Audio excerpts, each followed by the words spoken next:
நற்செய்தி வாசகம். லூக்கா எழுதிய நற்செய்தி 6ஆம் அதிகாரம். ஆண்டவரின் உயிருள்ள வார்த்தைகள் 12-19 முடிய. அந்நாட்களில் அவர் வேண்டுவதற்காக ஒரு மலைக்கு போனார்.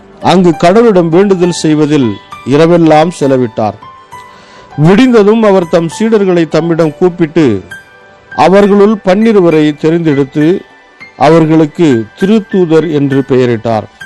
அவர்கள் முறையே பேதுரு என்று அவர் பெயரிட்ட சீமோன், அவருடைய சகோதரர் அந்திரேயா, யாக்கோபு, யோவான், பிலிப்பு, பத்லமேயு, மத்தேயு, தோமா, அல்பேயுவின் மகன் யாக்கோபு, தீவிரவாதி எனப்பட்ட சீமோன், யாக்கோபின் மகன் யூதா, துரோகியாக மாறிய யூதாஸ் காரியோத் என்பவர்களே.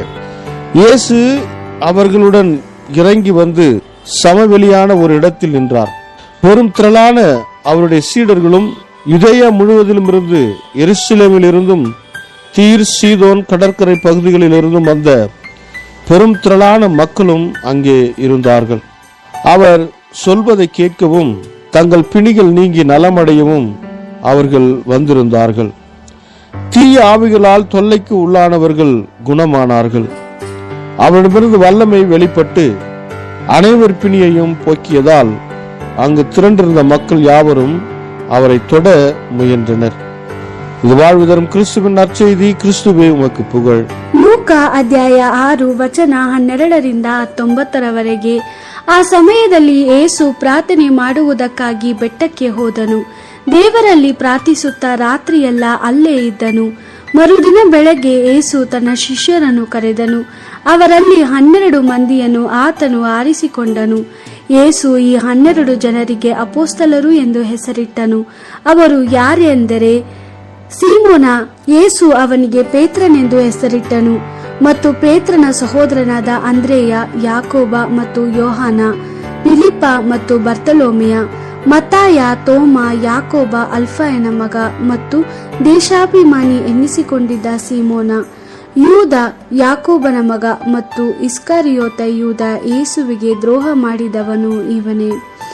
ಯೇಸು ಮತ್ತು ಅಪೊಸ್ತಲರು ಬೆಟ್ಟದಿಂದಿಳಿದು ಸಮತಟ್ಟಾದ ಸ್ಥಳಕ್ಕೆ ಬಂದರು. ಆತನ ಹಿಂಬಾಲಕರ ಒಂದು ದೊಡ್ಡ ಗುಂಪು ಅಲ್ಲಿ ನೆರೆದಿತ್ತು.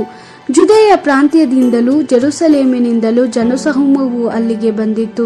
ಅವರೆಲ್ಲರೂ ಯೇಸುವಿನ ಉಪದೇಶವನ್ನು ಕೇಳುವುದಕ್ಕೂ ಆತನಿಂದ ವಾಸಿ ಮಾಡಿಸಿಕೊಳ್ಳುವುದಕ್ಕೂ ಬಂದಿದ್ದರು. ದೆವ್ವಗಳಿಂದ ಪೀಡಿತರಾಗಿದ್ದ ಜನರನ್ನು ಯೇಸು ವಾಸಿ ಮಾಡಿದನು. ಜನರೆಲ್ಲರೂ ಯೇಸುವನ್ನು ಮುಟ್ಟುವುದಕ್ಕೆ ಪ್ರಯತ್ನಿಸಿದರು, ಏಕೆಂದರೆ ಆತನಿಂದ ಶಕ್ತಿಯು ಹರಿದು ಬಂದು ಎಲ್ಲರನ್ನೂ ಗುಣಪಡಿಸುತ್ತಿತ್ತು. ದೇವರ ವಾಕ್ಯವಿದು. ದೇವರಿಗೆ ಕೃತಜ್ಞತೆ ಸಲ್ಲಲಿ. Gospel according to Luke chapter 6 verse 12-19. At this time Jesus went up a hill to pray. He spent the whole night in prayer with God. When day came, he called his disciples to him and chose 12 of them whom he called apostles. Simon, whom he named Peter, and his brother Andrew, James and John, Philip and Bartholomew, Matthew and Thomas, James son of Alphaeus, and Simon called the Zealot, Judas son of James, and Judas Iscariot, who became a traitor. Coming down the hill with them, Jesus stood on a level place.